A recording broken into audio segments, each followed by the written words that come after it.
Hello and welcome to CSD Fantasy live stream. Today we have Nick Faber on as a guest. Happy to have you on board, Nick.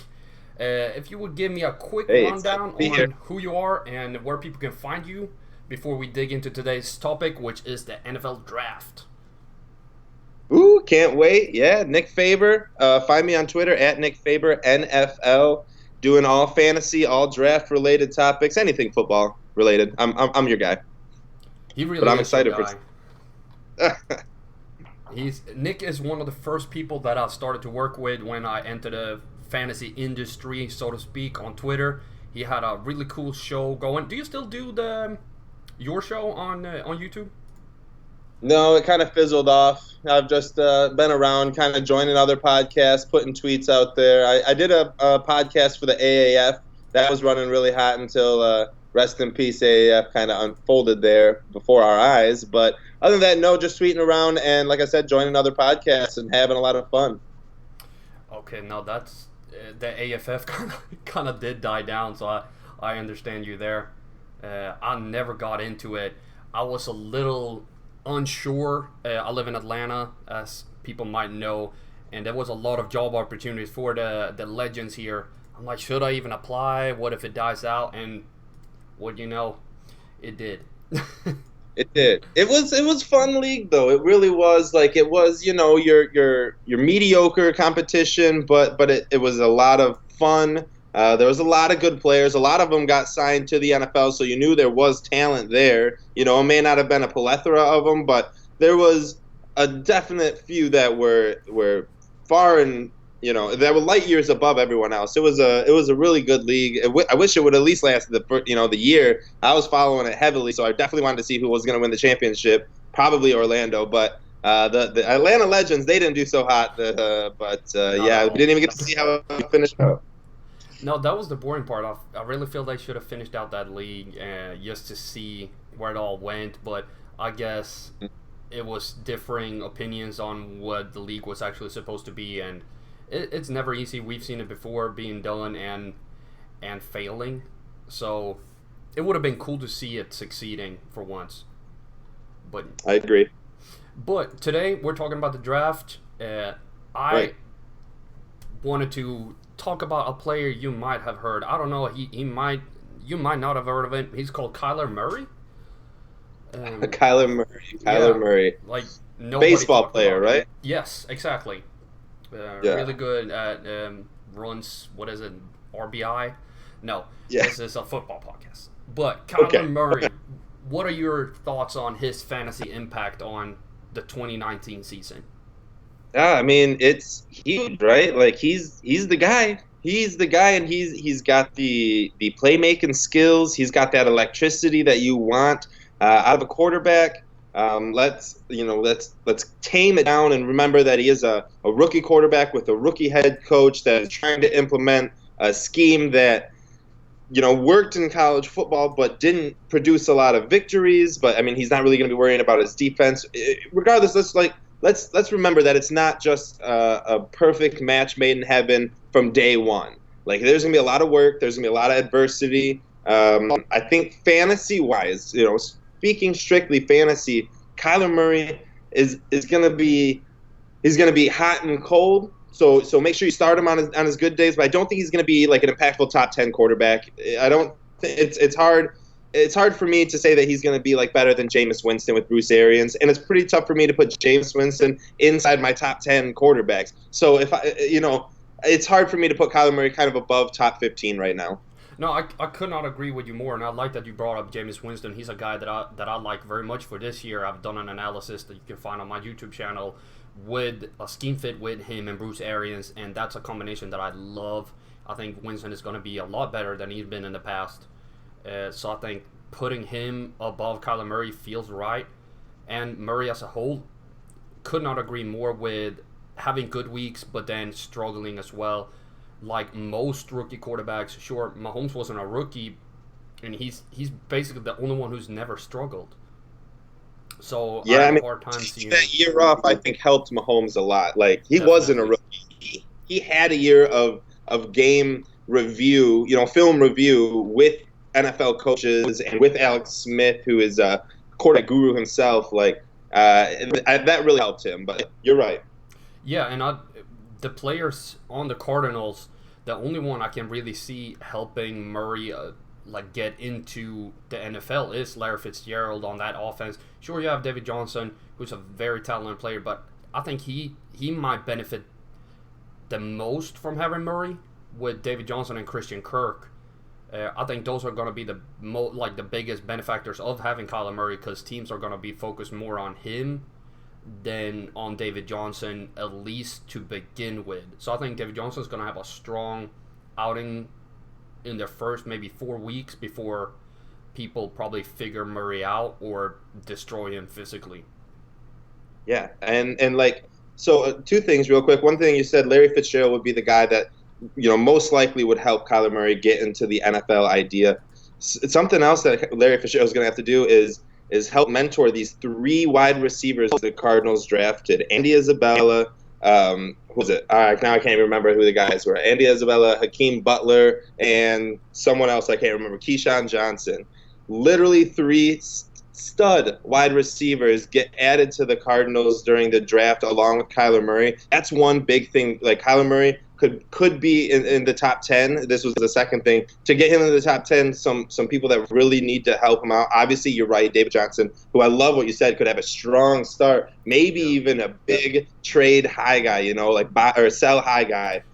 Wait for him to out 4 or 5 weeks when everyone's like, Kyler Murray's a big thing, they're 4-1, before defense coordinators really start to kind of hone in on him, sell him then. That's a great idea. But before that, to get him in the top 10, he's going to need Andy Isabella and Christian Kirk from last year's draft and this year's Hakeem Butler. I hope it's Hakeem Butler because I keep saying it, but Keyshawn Johnson. He's going to need them to be studs with him, along with Larry Fitzgerald too. I completely agree, and I think it's going to be it's always difficult for rookies to come in and make a huge impact. So it is a lot's going to be on his shoulders, and I think Fitzgerald is key to all of this. Without him being the granddaddy of that group and ushering in this new era of new young rookie wide receivers, it's going to be difficult when you have that many new guys in a wide receiving corps to take the next step. Like, who's going to be that guy who show what professionalism is? And I think Larry Fitzgerald is probably the wide receiver, I would say, that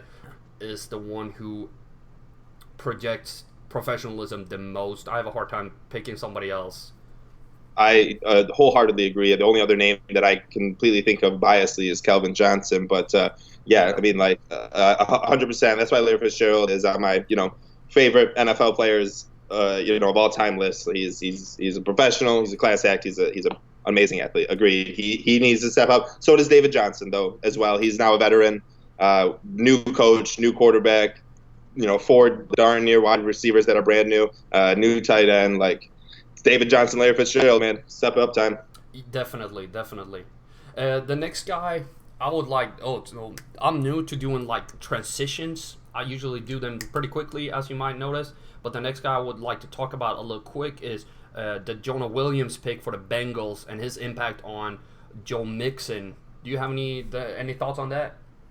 Well, I mean, it definitely helps Mixon, right? Like, Mixon's one of those far and few between running backs that seem to be the bell cow for the Bengals. Like, he's the guy, and if they push it with him a lot, they're going to need help up front. Obviously, they were lacking that last year, and Jonah Williams does help. I wasn't the highest on Jonah Williams. I think he's going to be quite impactful in his first year. I don't think he's going to be like what Quentin Nelson was or anything of that nature, but he'll make the plays. He'll hopefully stay out of trouble with penalties and kind of stay the course.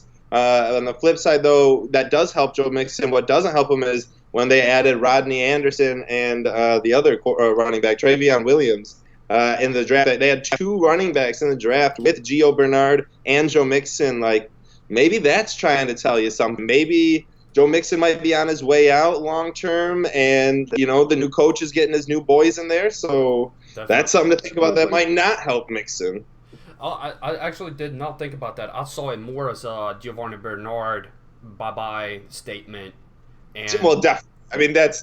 I feel like that doesn't even need to be said. Gio is 25 on the team still with these 2 guys. And then, he ain't going to be 53-man cut. I can almost promise you that. But anyways, yeah.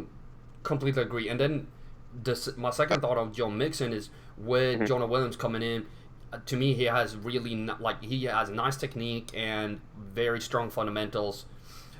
But I think Mixon might be the guy when you said they bring in the new guys, and Mixon gets an enormous amount of carries, a la DeMarco Murray 2014. We're gonna run you into the ground, and then you're gone. We don't care about you. This is your last hurrah with us.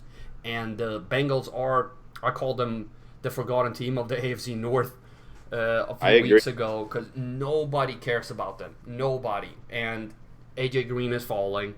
Joe Mixon seems to be cheaper than a lot of other running backs. I think you're going to find some value. They're straightening up that offensive line with Jonah Villan, who I have a weak spot for. I really like his acceleration to get up those blocks. So I think he's going to help a lot to that. But that was a point I did not think about with the drafting of the two running backs. It's weird. You can have the same couple of picks and view it completely different.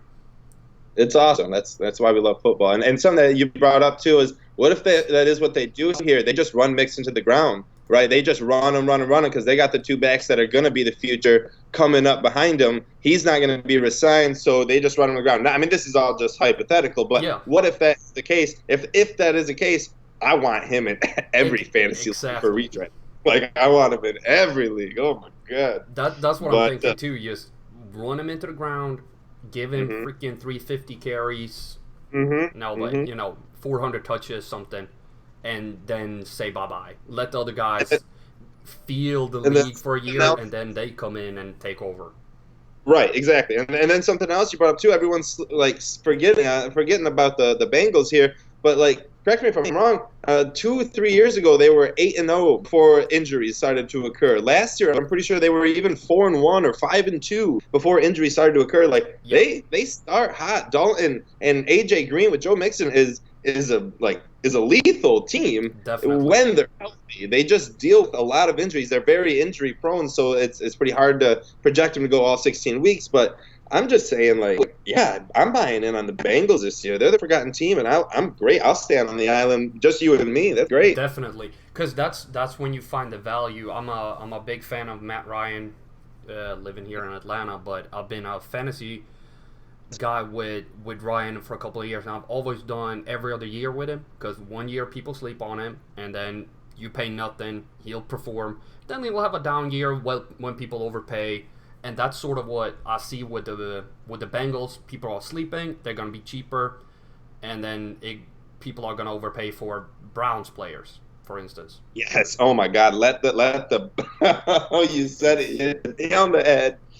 Oh, you hit the nail on the head, man. That is exactly right. And I will let them buy the Browns players. I'll let them buy them all right up. I'll sit back on the Bengals all day. We're on the same page, 100%.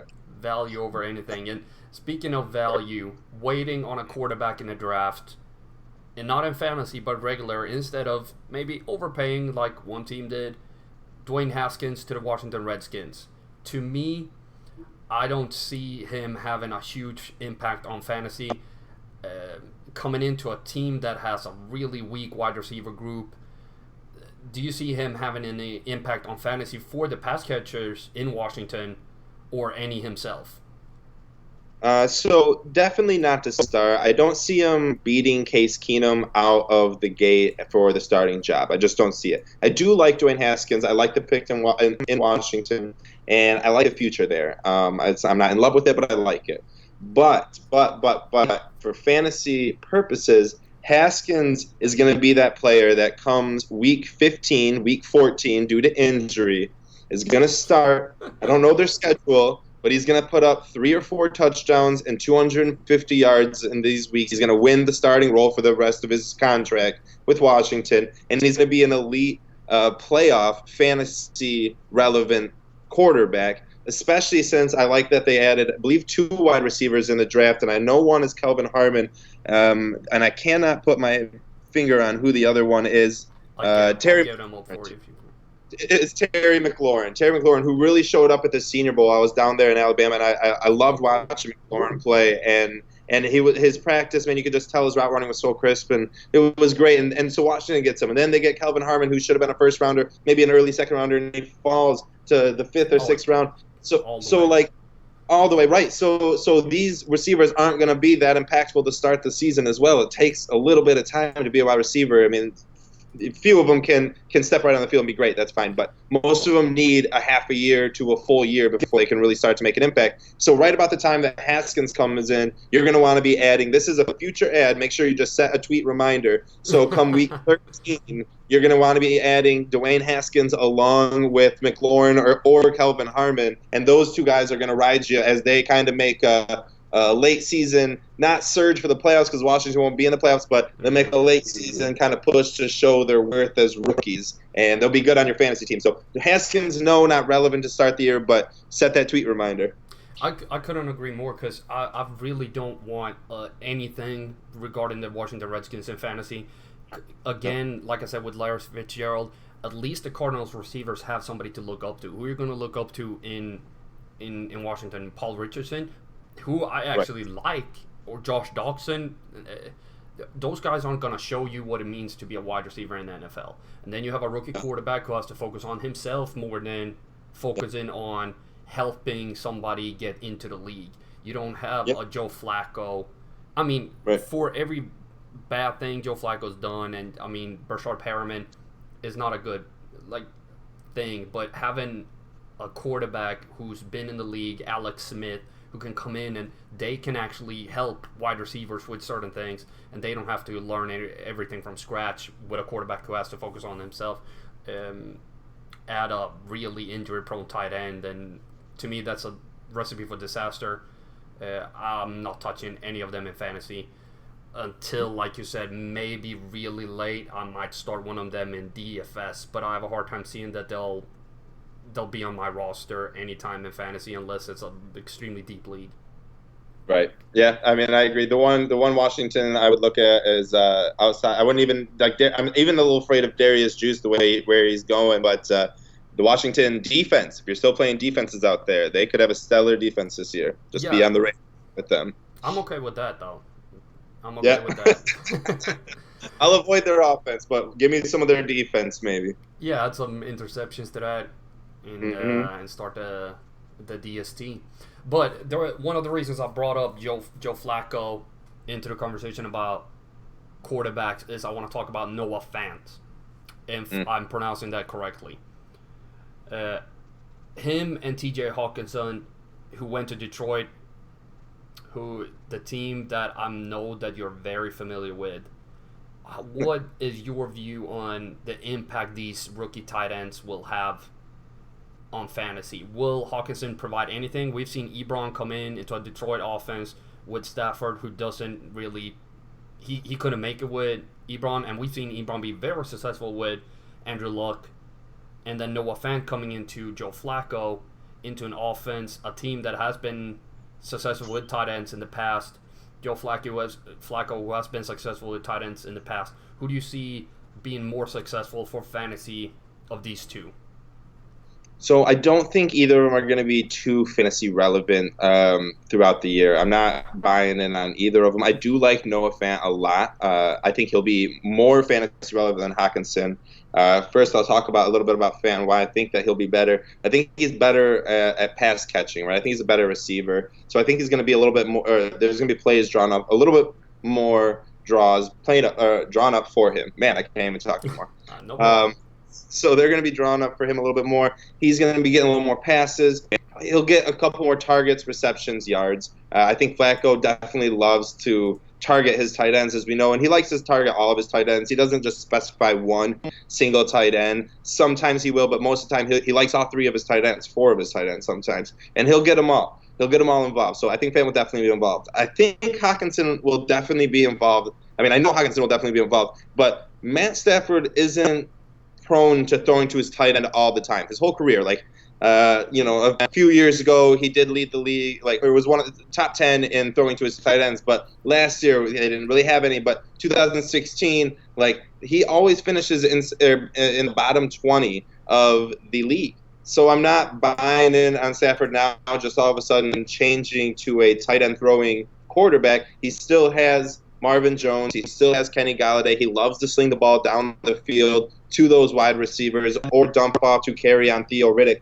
I just don't see Hockenson being hugely impactful when it comes to fantasy relevancy and pass catching. I think he's going to be huge on the blocking end and he's going to make big plays and help the Lions win. I think it was a great pick, but fantasy purposes, I'm not buying in on him for redraft. I will take him in Dynasty just for the simple fact that he does have Stafford throwing to him.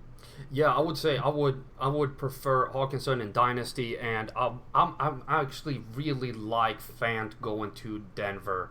I think that's a great pick. I think it's the best place for him, sure. Mm-hmm. Yeah, it's probably the best place. The other place I would have liked to see him out. I didn't think they would, but I like Andy Dalton when he throws to tight ends. That would have been. That was my wife. If you heard her sneeze, bless you, boo. I would have liked to see one of these guys go to Cincinnati and see Andy Dalton. When he has a good tight end, he can be extremely proficient in the passing game, and that really opens up that offense. That would have been the only team that I would have preferred over Denver because, like you said, Flacco uses the tight end so much. I think he can be a top 10 fantasy tight end at the end of the year, and if Flacco continues in Denver, he can be strong. But chances are Flacco won't be there for too long. That's at least my opinion on the whole thing. So I think Fant is the stronger candidate for 2019, while Hawkinson might be the better one moving forward as Stafford continues to grow with him. I fully agree. This is starting to become like the Bengals love podcast over here, yeah. But I agree with your thoughts there. Like, I love the Bengals tight ends. It just hurts me every year that Eifert goes down. And then you get the backup tight end, you do just as fine, Croft or who's whoever it may be. But Dalton and his tight ends are one and the same. Same with almost Luck, but Luck just gets more luck with his tight ends, and they actually stay healthy. Yeah, if Eifert stays healthy all year this year, I'm in on him. Luck is he can make pretty much any pass catcher relevant. I feel he sure can. He's the best. That quality to him where it's just. Oh, put this guy on my team and let me make him my top 10 in his position. Yeah, that's why he's my number one quarterback going into this year over Patty Mahomes. I think he's gonna do better this year. Give me luck. I got Mahomes number one, but I'm not going near him. It's way too expensive. Oh, he is way too expensive. Yeah, absolutely. I'm a late round quarterback kind of guy, so I just finished my quarterback rankings for now, but I have Matt Ryan and Deshaun Watson and Luck as my three go-to guys, and I'm going to see who I can get cheapest. I think it's going to be Ryan right now. I agree. But yeah, I'm going to put, when we tweet out this episode later on, it's going to be the Bengals love episode. Yeah, right, exactly. Definitely. Like, what were you guys talking about? Oh, we're going to talk about the draft, but we spent 2 hours talking about the Cincinnati Bengals instead, who are, like, ranked 29th in the league right now. How good they are. Right. All right, man. Go Bengals. They're my stud team this year, I'm telling you. Sleeper team. I completely agree. That's it's funny. When you watch, like, the ESPN shows, like, they'll disagree on anything just for the sake of disagree. We bring each other on each other's episodes, and we'll just agree for an hour. It's just great minds think alike. Exactly. You know, it's an old saying, but it's a true saying. And yeah, like we literally are just almost spot on everything. And if we do come up with an agreement, it doesn't become like this bickering thing where it's like, wow, that's a great point. Exactly. You know, like I'm gonna think that over a little bit. Yeah, we open each other up or open each other's minds up instead of yelling. Because I remember us being extremely high on Hunter Henry a few years ago as well. Yep. And it's like, we agree on everything. But do we agree on the next guy up that I want to talk about? The homeless person, Josh Jacobs. I hope you do as well, because I love that the Oakland Raiders drafted him. There's no competition for him as far as I can see. Washington and Richard have never been I've never been fans of them, and people who've always thought, oh, they're gonna be so good because there's no competition. Yeah, but they suck. Please get somebody who can run. Marshawn Lynch did better, like half-assing it. No, but being old, the muscle hamster was never gonna work. This is a guy who comes in fresh, a lot of hunger, on a team that needs some sort of jolt to get going again. I feel like they kind of slept last year, like we don't even care. Let's just do this and let Gruden build us up from the beginning. We paid him so much, let's let him do what he wants to do, and then we'll take it from there. This is the burst that will like wake up the sleeping giant. It's not a giant, but put them into relevancy again is how I feel. And I think for fantasy, this is a perfect opportunity to pick up a running back, because there's so many of them who are going in the top 10 right now that you can probably pick up Josh Jacobs a lot cheaper than you pick up I don't know who I would have closely rated to him, but like Leonard Fournette. How do you feel about him? Yeah, so Josh Jacobs is quickly becoming my like top 7 running back. This guy is starting to be he is literally put in the perfect position. So not only do the Raiders go out and add Trent Brown during the offseason, not only is he now going to be a bell cow, because you said it best. Richard and Washington are not starters. They are not going to be anywhere near Jacobs when it comes to attempts, right? He is going to get 75% of the carries because it's Gruden. Yeah. And we know how Gruden wants to have a bell cow. That's what he does. He's going to put his fullback in front of him, and he's going to pound the ball. So not only is he now expected 20 carries a game, right? He is going to be involved in the passing game, but let's talk about that passing game. Antonio Brown is now there to literally take a safety every single time, where that safety used to be sitting right in the box, not worried about Jordy Nelson or I can't remember, Marcel Aitman, whoever else was even on that team last year for the wide receiver. That safety didn't even care about them. He just sat in the box and would sit there and make every running back for Oakland's life hell. So now he's going to be drawn back with Antonio Brown. So now you are spreading this ball. You're spreading the defense out. You're adding offensive linemen.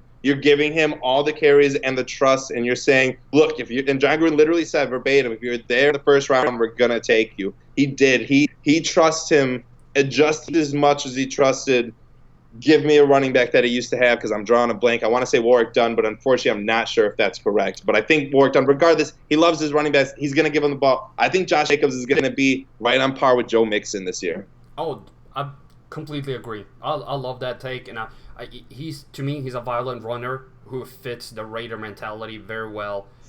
He's patient, but he will bounce it outside. He might not have the type of speed that Ezekiel Elliott has on the longer runs, but he does, to me, more the Philip Lindsay burst type, where it just, bam. It might not be the 80-yard dash, but he's a very violent runner. I love it. Maybe a little Marshawn Lynch to it, where it's just smack you in the head, even though you're not supposed to do that no more. But I love it. What you say in the passing game, we can move it over a little bit to Tyrell Williams. Like, don't forget about him in the passing game either, people. Don't forget about him, because anyone who's going to line up on the other side of Antonio Brown, like Nick said, is going to have an easier time. It's going to be a lot easier than it is without AB. Even though I've talked about AB and the Derek Carr combination.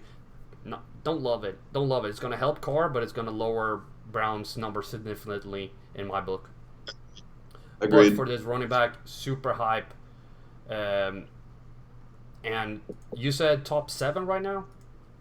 I mean, to be all honest, I'm over here like flipping through trying to grab my rankings, because I just got done doing them a couple of days ago, and I can't remember where I actually landed on Jacobs. I think I landed on him at like 11, 12, but That's more. Just I got passionate during that speech right there about Josh Jacobs, and I was ready to take him over Melvin Gordon. I was ready to put him over everyone. Alvin Kamara, Zeke Elliott, Saquon Barkley, Josh Jacobs. All Yeah, right, maybe that's a heck of a company to be in. He's gonna be good in Oakland. I promise you, this is gonna be a good year for him. Don't be shy. I'll give you a top 10. I'm not willing to concede a top 7. Okay. All right. Okay. I will take that. It's probably I'm getting a little ahead of myself. I'll post rankings. I think I'm gonna post them in the middle of May. So we'll see where he lands there. We'll see where he lands there. I usually don't rank running backs too much since I rely on NFL statistics for my rankings. I wait 4 weeks before I do any projections for rookies, just to let people know who hasn't been following CSD Fantasy before. So if you're wondering why I don't have rookies on my rankings, it's because you have to have played a certain amount of games in the league to be on my floor and ceiling rankings. And that's why I can put on my rankings a little earlier than a lot of other people. That's why we love you, man. That's why you. I love the stats that you put behind it, man. Make sure you are. You're doing God's work, man. We appreciate you. Thank you. I want us to touch a little quick on Marquise Brown, if I pronounce his first name correctly, who went to the Ravens. My quick analysis of him is I don't want anything to do with him at all. I don't even want to touch anyone who catches the ball in Baltimore in 2019. Thoughts? Okay, I have a question before I go on. Is that because you don't like Lamar Jackson throwing to the receivers? Yes. And that whole offense? Okay, yeah, right. And agree. To me, they got the best free agent running back for their system, and they will pound that ball. Mark Ingram is the best fit I've ever seen for an offense going out and getting a free agent. I've never seen anything like it. He matches so well where he runs. He runs in the B gap, which is between the tackle and the guard to either side, more than any other running back. And there's one team in the league that runs to the B gap more than any other team, and it's the Baltimore Ravens. It's crazy how good that is. And their line is just so good at blocking, especially B gap to the right, where it's also Mark Ingram's best running lane to run in. If he doesn't go off, I'm gonna eat my shoe. Mark Ingram, top 5 running back. You heard it here first. Not top. He's not gonna have enough. He's not gonna have enough carries for that. But with the carries he's gonna have, he's gonna be extremely useful. I only have 174 carries. Completely correct too. Like the system and scheme he's going to is perfectly fit. It's literally drawn up for Mark Ingram, and now he's there, and he just gets to reap the benefits. I agree, right? So they're going to be a running team. Jackson, he definitely likes his tight ends, and he's all about moving around and mobility. But Hollywood Brown's pretty good at that. I think if they can build a connection, he can be good on the scramble drills. I think Marquise Brown could be a very good wide receiver if he shows that he can build chemistry with Lamar Jackson quick. But another thing is, if Lamar Jackson's going to throw to a wide receiver, they don't have anyone else. Like it literally only can be Marquise Brown. So he's like, it depends on where I'm drafted. Like, where's Marquise ADP right now? Do you know? I have no idea. No idea. I don't even know. To me, it reminds me of Dak Prescott with. This is going to be weird to equate Marquise Brown with Des Bryant. But with the route running, I feel like if you have a below average accurate quarterback, which I feel Lamar Jackson is, you want that crisp route running from your receiver. And to me, he might develop it, but I don't see that right now. He's very talented with the ball in his hands, but he needs to get open with the routes in the NFL to win the ball or not to win the ball, but to get open for Lamar Jackson. And he's not, I'm not equating him to Des Bryant because he's not really a 50-50 kind of guy. Well, Des was, throw up a 50-50 and it's 80-20 actually.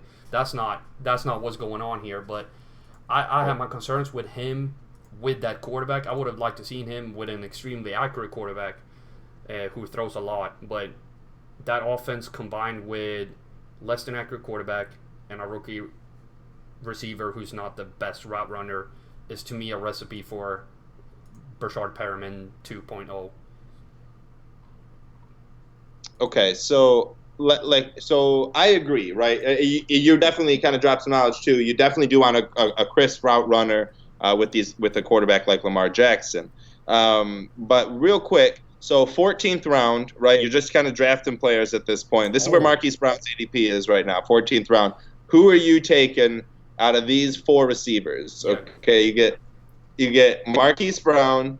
And I feel like you're going to have the same answer as I do, but I'll give you these 4. Here, actually, I'll give you 5 wide receivers. Marquise Brown, Marquise Brown's on the board. N'Keal Harry is on the board. All right. We'll do Marquez Valdez-Scantling is on the board. Quincy Enunwa is on the board, and Josh Gordon is on the board. Of those wide receivers, who are you taking? That was easy. Flash, gotta be Flash. Is Gordon playing this year? I mean, I'm gonna even if he's not, I would probably gamble on him playing. Oh, is he wow. Is he completely out of it? I don't know. I was actually telling myself I need to do a little bit more work on Josh Gordon to figure out what the heck is going on. I have no idea. Your guess is as good as mine. But yeah, because you never know. But we know that the talent is there. But I usually don't draft Patriots. Give me the other Patriots receiver, baby. Give me N'Keal Harry, dude. I'm on this year. I wanted to. We can move on to the Patriots actually too with N'Keal Harry because I wanted to talk about him as well. Look at that transition. Yeah, that's beautiful. You're too good. Like you're setting it up for me. But I'm not too hype on that pick either. Like the Patriots usually don't draft wide receivers. Either this guy is the best of all time or what just happened. Right, so I had the same thought. I literally verbatim said the same thing you did when they drafted Sony Michel last year. And I said, I'm not drafting a Patriots running back anymore. Give me James White because I know he's, strong and true and he's going to do him. But I'm not taking a rookie running back. That's just the dumbest thing ever. Well, turns out after the first 8 weeks, you wanted Sony Michel. You didn't want James White. And I should have drafted Sony Michel. This year, I'm going back to the well and to the point but I'm going into the well. I'm saying give me all the N'Keal Harry, shares that I can get. Give it to me. I love him. And he was in the 14th round as well, right? Right now. Who did we just say? N'Keal Harry. Was he ADP in 14th round right now? Yeah. Yep. So one under Marquise Brown. That's pretty good though. But what I'm saying. That what value about Damian right Harris there, then? How are you going to pass on that value for Flash Gordon who might not even play? You're crazy. Crazy. But the upside is so big with Gordon. It's so big. Yeah, you're right. Is always looming in the background. You're right. What about Damian Harris then? If you didn't want Sony Michel last year, but then you should have had him. You don't want Damian Harris? I am staying away from Damian Harris as much as I can. I don't want Damian Harris at all. I'm actually big on the Sony train. Give me Sony all day. I got him ranked pretty high in my rankings. I never pulled up my rankings, so I don't know where I have him at, but I do have him pretty high. I like Sony Michel a lot. I think James White, Rex Burkhead, all the other 8 running backs that they have, exactly. I'm not taking any of them. Brandon Bolden, I don't even know who else is on that team. I'm not taking any of them. Give me Sony Michel. I think he's going to become a workhorse. I think that's how the Patriots are trending. They're not going to be the throwing it up with Randy Moss and Tom Brady Patriots that we loved. They are now going to be that run type, defensive type Patriots that will win Super Bowls, much like we saw last year. Brady's not to throw as much. It's going to be very, very, very heavy run game and dump down game. And I think that's going to be Sony Michel. I will gladly grab Harris as I wanted to say as soon, but I'm not going to say that. It's horrible. I won't say that. If Sony Michel gets injured, I will gladly go get Damian Harris. Who do you prefer to have over N'Keal Harry or Damian Harris in round 14th, if both of them are available right now? I want N'Keal Harry round 14. If I'm sitting there with round 14, I want N'Keal Harry all day long. If N'Keal Harry wasn't there and it was Damien Harris or the guys that I listed, which were Marquise Brown, Marquez Valdez-Scantling, Quincy Anunwa, and Josh Gordon, I'm taking Marquise Valdez-Scantling because I think Rodgers and his wide receiver 2 this year is going to have a big year. Okay. I just don't know if that wide receiver 2 is going to be Geronimo Allison, Marquez Valdez-Scantling, Kwame St. Brown. I'm not exactly sure who it's going to be. No, I feel you on that one. When we figure it out, though, I'm going to be taking one. I think that's a good strategy to do. I did that way back. It feels like way back when Devontae Adams was the number 2 guy. Mm-hmm. Before he broke out. I was 1 year too early. I'm still pissed. I'm like, I thought I had something going here, and then he broke out the year after. Yeah. I mean, but the wide receiver 2s are always like their studs. James Jones was catching all those touchdowns a couple years before that. Yeah.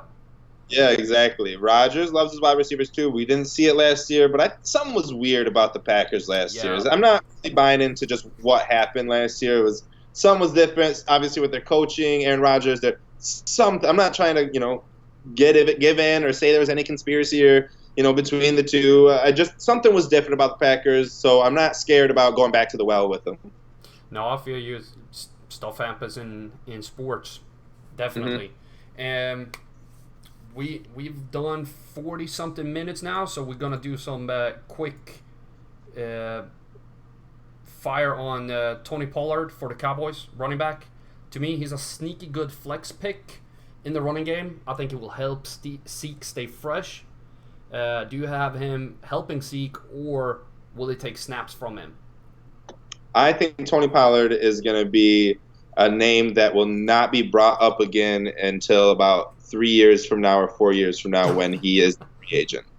It's Zeke's team. It's Zeke. He's going to get it. He's going to get the lion's share. I don't like Tony Pollard might grab 2 touchdowns this year, but good for you if you start him on that week. I don't know what to tell you. I'm not even touching Tony Pollard. I like him. I mean, he's a good running back. If he was on any other team, it would be a whole different story. It's just like, for me, it's just Zeke. It's Zeke. Oh, definitely it's Zeke's team. Yeah, I think he's going to help Zeke stay a little fresher. I was a little concerned with his health last year. I think he is somebody who can actually take 2-3 snaps every game. Is going to be helpful. I thought the same thing with Rod Smith last year. I was all on the Rod Smith train last 2 years. Yeah, I was like, here we go, like, give it to me. And then even when Zeke was gone for 6 weeks, it wasn't even Rod Smith. It was Alfred Morrison. I was like, this is ridiculous. Dallas, what are you doing? Rod Smith was a fun experiment, but yeah. He had, what was it, one good play. Yeah. The next 2 things I want to touch on before we wrap this up. Russell Wilson, Eli Manning. Wilson got so much help in the draft, to me. They got DK Metcalf in round 2. Then he got Gary Jennings in round 4. He got a guard in round 4. He got a running back in round 6. And a wide receiver in round 7. Eli Manning got his replacement in round 1. And then he got a wide receiver in round 5. How is, I mean, I'm not a Giants fan, but how is this fair? And for fantasy, how can you, like, you can't draft any Giants player except Saquon Barkley right now, in my opinion. And for the Seahawks, you can draft Russell Wilson, Chris Carson, what's his name, the money, damn it, Penny. Penny. The penny. Money. That took me so long to figure out what you were saying. I'm like, was it nickel? No, penny. Rashad Quarter? No, that wasn't right. And then Tyler Lockett, DK Metcalf. You can just pick wherever you want, basically, on that offense right now. What do you feel about these 2 quarterbacks and the difference this will make for fantasy, that we have one team that's like, oh, let's help the guy we paid super a lot of money to, and the other team's like, yeah, we don't care. Right. And that's exactly it. Like, Eli Manning got a bunch of cornerbacks. That's not really going to help him out. But they did, and they got his replacement, as you said. Like Eli Manning is kind of the Giants. Just offense is something you just have to avoid. Like I'm not drafting Saquon Barkley first. Like if I get first pick, I'm avoiding Saquon Barkley. I don't think their offensive line is improved. I don't think that their run game is going to be huge. I mean, I get he's going to get a lot of carries, but I'd rather have Zeke over Saquon, and that's just because I think Dallas is going to score more touchdowns and more points on a weekly basis than New York, and that's the running back that you want. You want someone that's going to be on a higher scoring team. Saquon Barkley has a chance to be in 3 or 4 games where they don't even score a touchdown. Like I'm just not in on Barkley number 1 overall. I'm probably going to try to avoid Barkley at all costs this year. I mean, if I'm sitting like 3rd, 4th, and he still comes to me, it's unavoidable. Yeah, but if I'm sitting 2nd and he's still there, I'm probably going to try to take Kamara or Zeke over him. I just am not buying into him. Sterling Shepard is a great wide receiver, and I love Sterling Shepard. I think he was underappreciated in the past, and I thought he was about to shine this year, assuming that they added offensive line help or some extra wide receiver help. Other than now, to regard Darius Slayton, they ended up drafting, who is a good wide receiver, but it's going to take a little bit of time. Shepard's not even going to be a good wide receiver this year because the running game's not going to be able to get going because all they're going to do is stack the box. So then it's going to be Eli Manning under all this pressure with no mobility at all, just throwing just up to Sterling Shepard and Evan Ingram and no one else. Like, the team is screwed offensively, and that makes fantasy just they're the red flag. They're the team that you just avoid, man. Go all the way around them and try to get to the next team as much as you can. Saquon falls in your lap at 5, sure, get him, you have to, but I'm saying avoid every Giant you can. And on the flip side, let's talk Seahawks. They're the team that you kind of want to be getting right now. Tyler Lockett is still underappreciated, even after producing a ton of touchdowns last year. It's going to be the DK Metcalf show in Seattle, and it's going to be fun. They got another wide receiver, Johnny Ursa. I can't remember. That's wrong, but they got what's his name? Garrett Jennings and one more. Yeah, and then they I can't remember. Ursula? That's what it is. All right. So they add all these weapons. They add offensive line help. Penny. I mean, yeah, everyone loves Chris Carson this year, but give me Rashad Penny. I want Penny over everyone. He is going to make the most impact on the Seahawks offense this year outside of Russell Wilson. That's going to be Rashad Penny. Yeah, I think it's funny because there were talks about Russell Wilson going to New York. So it's kind of the tale of two cities right now with these two teams. You have one team paying their stud quarterback, one that is, sure, Eli's won 2 Super Bowls, but they're like, let's organic tank this thing and just be terrible this year and then let him Jones sit for a year, learn, take over next year, and we'll draft a bunch of offense next year because they tried with some edge. Sure, Dexter Lawrence he's nice. He wasn't one of my top rated guys. I think I'm just as happy with, lost his name, defensive tackle, went to Dallas in the 2nd round, pick 58. So I'm just confused or not confused, but it's interesting to see how two teams can go in such different routes when they've been linked in the offseason with like, is he gonna go to New York and take over that team? And instead, they did everything to give him weapons to produce points. I think that offense is gonna be fun, and it's not gonna be the traditional where you have Mike Davis, Penny, and Chris Carson, so you don't really know who's the lead guy. I think it's gonna be Carson to start. Penny can come in. I'm not as hype on Penny as you are. I think it's going to be the Chris Carson show to begin with. See, everyone else is too. I'm telling you, grab Penny. And two, about the Giants, how long do you think it is until Daniel Jones starts? You think Eli goes all 16 games? I think he goes until they're out of the playoff picture, which is going to be quick. So about 8 weeks in. Okay, heard. 8-9 weeks. They might, depending on how the team looks, because they didn't do anything to the offensive line, which is weird to me. If you want a rookie quarterback or a second-year quarterback to come in, give him offensive line weapons that can make a difference next year to block. Because now I feel like the Giants are going to be fantasy irrelevant except one player for the next 2 years. Yeah. Saquon is the only one. He is right now my number 2 running back still. I'm higher on him than you are. I think he's the only guy they have, and they need to do something to stay fun for their fan base. So I think they're kind of going to mess up and just say, oh, let's run Saquon into the ground and shorten his career that way. So I'll still want him. Who's your number 1 running back? Oh, Ezekiel Elliott, all the way. All day, yeah. Right, yeah. Zeke's for sure the number. Give me the first pick overall in any draft this year. Just let me pick him. I'm fully on board with you. Another thing, though, to think about Saquon, why I'm avoiding him this year is opposite of what you said. Like, what if the Giants are thinking, okay, so we're going to tank this year, right? We're going to get, hopefully, the first pick next year. Everyone's going to want Tua. We'll be able to trade back and get a couple of extra picks, and we'll just load up on offense. So then our team will be kind of set for next year. Daniel Jones will be our leader. So if that's the case, say they're just kind of going for that, or what if they give Saquon the ball quite a bit in the first 3 or 4 games? They're 0-3, 1-3, and he all of a sudden injures a foot and doesn't return for the season because they're waiting for next year. And they know this year is already going to be a bust.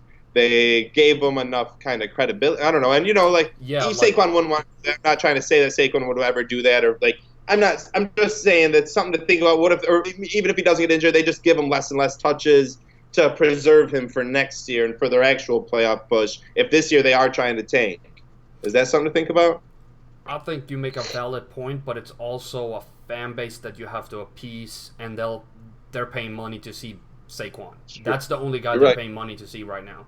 There's no Odell Beckham. Eli is no one you want to see right now.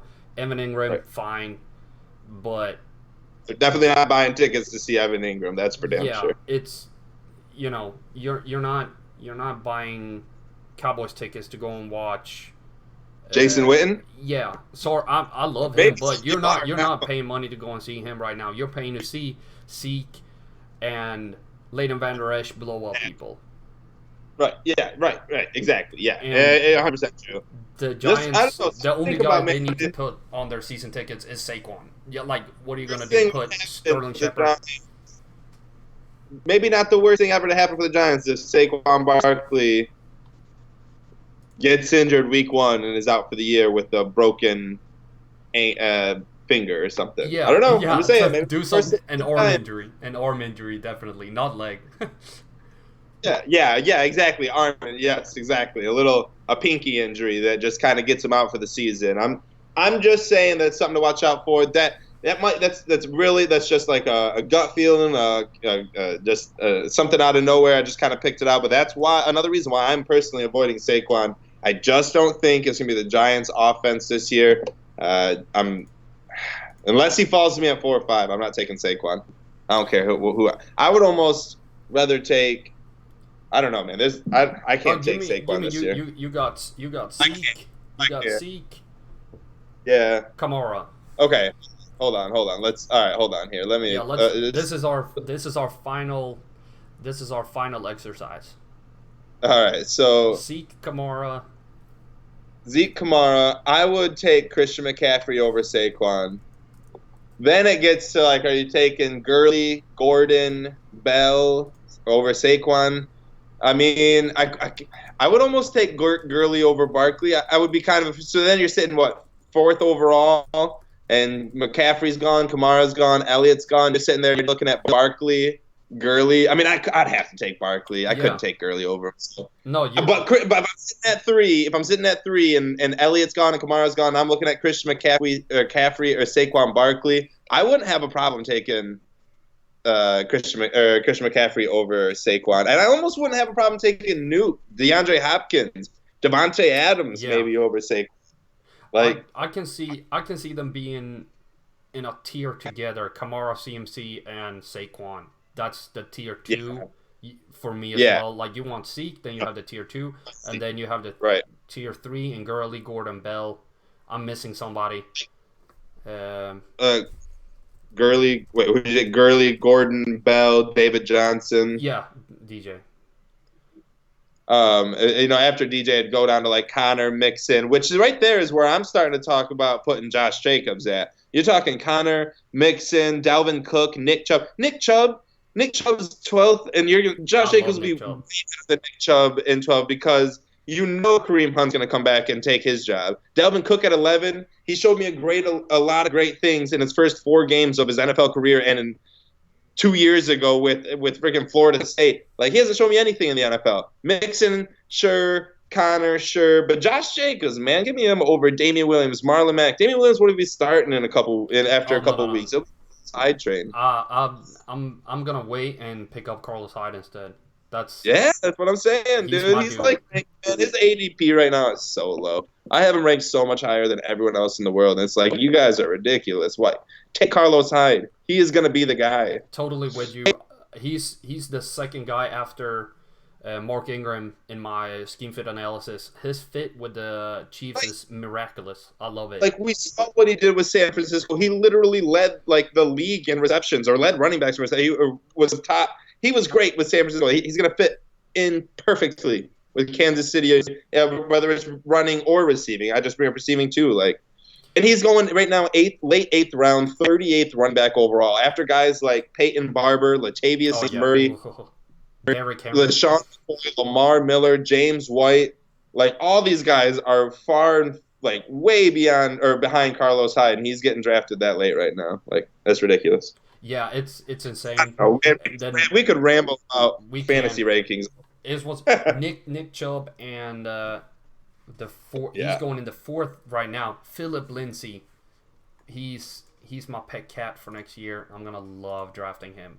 Love drafting him. He's so cheap right now, but it's crazy. We have a lot of similar opinions. I love that you could come on the show. I hope to have you on again to talk another subject. This has been CSD Fantasy's live stream today with Nick Faber. We've talked NFL draft and a lot of other things with fantasy. Next on the CSD Fantasy platforms is the wide receiver floor rankings on Thursday, csdfantasy.com, and the scheme fit video with Adam Humphries and Marcus Mariota this weekend. That's going to be a good one. What do you have going on, Nick? Man, just follow me on Twitter. I'm draft took a lot out of me, so now you kind of transition from draft to fantasy. So I'm gonna start flooding the Twitter with a timeline. The timeline with fantasy tweets, and we're going over numbers. We're gonna be obviously going over like where people are fitting in and what they're starting to do with spring starting to open up and OTAs and all that's right around the corner. So I'm ecstatic for that. I appreciate you having me on, man. Always a pleasure. I love talking to you. I feel like when we do podcasts, it's sometimes you do podcasts with some people and you're kind of fishing for topics and trying to get them. We could just go on and on. Like this hour flew. That's why I looked at the time like, I gotta cut this off because this is insane. We can do a few more hours, but like I said, I hope to have you on board again. If you let us go for 2 more hours, we would be deep in the 50th rankings of the tight ends, trying to decipher who you'd be taking in the 56th round of a deep league. Yeah, definitely. Totally agree. Well, thank you so much for coming on. And yes, my thank pleasure. you so much for watching, everybody. I hope you catch the reruns as well if you didn't join us here live. And I'll see you again another time. Have a good one.